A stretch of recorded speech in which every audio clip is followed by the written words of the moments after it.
the 1st of March.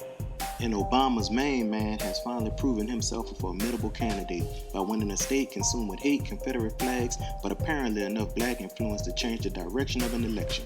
Meanwhile, in a state where the slogan is bye-bye, nursing homes are now on the hot list because the coronavirus has claimed its first victim stateside, starting a new war as we shake hands with the Taliban, promising to withdraw its troops out of Afghanistan. March 2nd. And the second death due to COVID-19 as it spreads across the U.S. Panic is in the media loosely as Georgia talk of the town heading into Super Tuesday. Pete Buttigieg drops out, lightening the Democrats' load, but the world markets are on high alert as the economy is in survival mode. March 3rd. As stocks continue to plummet, a dictator from the north and the president hold a failed summit. Full of empty talk and low blows, the two leaders can't lead their egos, causing separation between the two nations to grow larger, as international criminals are the new pimps, indenturing modern-day slaves to turn tricks out of massage parlors. Shifting times are amongst us, me, and you, and Israel's embattled and controversial leader as the country contemplates life without Benjamin Netanyahu. March 4th. The Golden State belongs to Bernie, but his outcome looks like silver as Joe B takes 9 more states. Stocks drastically downfall as the Feds continue to cut rates. COVID-19 moves into the Middle East, creating more loss and chaos. March 5th. Bernie expresses grief over the turnout of the millennials at the voting booths, causing questions on if his campaign is in the air, as Biden continues his high rise with an endorsement from Bloomberg, the billionaire.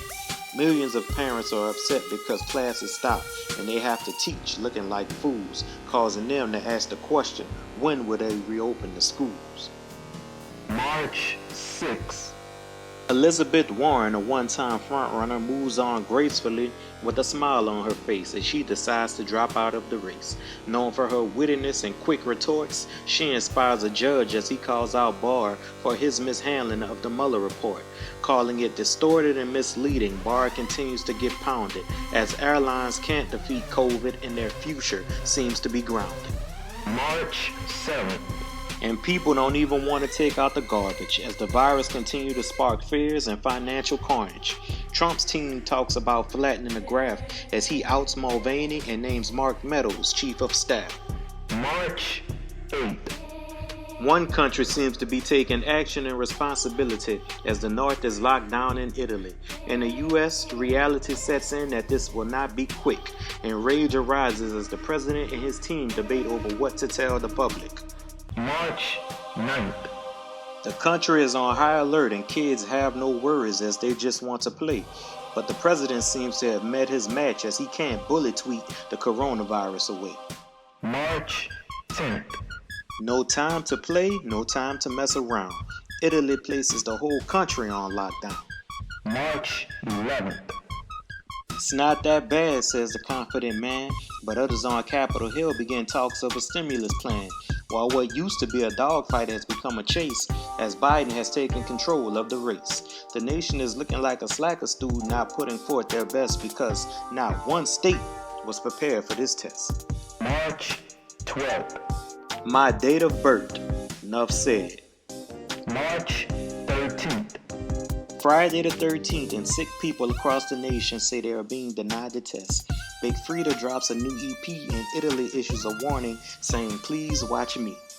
March 14th. Death estimates are sky high as panicked shoppers empty store shelves and anxiety and the temperature rise. March 15th. Shutdowns have spread like fever with heavy convictions as Spain and France order broad restrictions. March 16th. New York, the nation's largest school system closes its doors as restaurants and bars also make the last call. March 17th. College dreams are pushed back to a later date as the ACT and SAT tests are told to wait. March 18th. And the irony is on full display as Oakland embraces weed sales but Compton won't allow it today. And even more puzzling and will get you thinking is how the government courted the alcohol industry to fund a study on the benefits of moderate drinking. March 19th. And the lady may be singing for Bernie's campaign, and it seems the only way you can get tested is to have a little bit of fame. March 20th.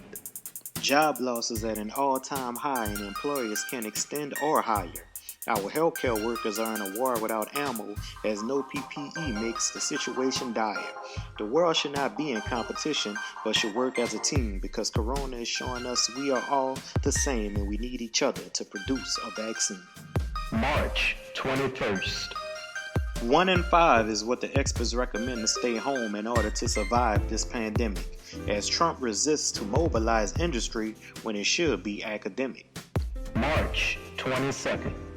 Over 10 days of the kids at home have parents reaching for the flask, but the healthcare system is in flux as they look to the government to provide more masks. March 23rd. Watching the news is starting to make people hesitant as the commander-in-chief calls himself a wartime president, and the emergency economic plan is in limbo as the Democrats hit the Republicans with the Matumbo. No. March 24th. The president must be getting antsy as he is looking to disregard the health experts' recommendation, and Chinese Americans are starting to feel like African Americans in this nation. March 25th. The world's greatest sporting event has been postponed and the athletes have to wait another year to be world beaters, and the president hopes to reopen the country by Easter. March 26th. Carter continues to eat her words as this situation is more than real, and both sides of the aisle come together to reach a $2 trillion deal. But is it enough, or will more be needed, as the nation's governors have begged and pleaded that without the right equipment, we are testing fates, and some are saying stay away from other states. March 27th. Day-to-day life is getting harder and for some even torment, as 3.3 million have filed for unemployment. As artists and comedians entertain through cell phones, frontline workers feel like they are trapped in the middle of war zones. March 28th. From gowns to face shields and N95 respirators, supplies are running low as Trump faces criticism over ventilators. March 29th. National government seems to be at growing odds with the local as things are getting personal, without a solid plan on how to stop debt tolls from growing vertical. March 30th. A coronavirus slowdown in Seattle suggests restrictions may be working, but cons are on the rise and scammers are lurking. As binge watching becomes the world's new staple, the president extends restrictions through April. March 31st. Thousands can't afford to live day to day, so they continue to risk lives and take the subway. That brings our report to an end. Thank you for your time and patience. Continue to tune in to listen to this news content. This info was factual and given in a way that reflects my 2 cents, and hopefully next month I can give you a better segment. I bid you good night and the end of my presence. Back to you, world, and your irregularly scheduled events.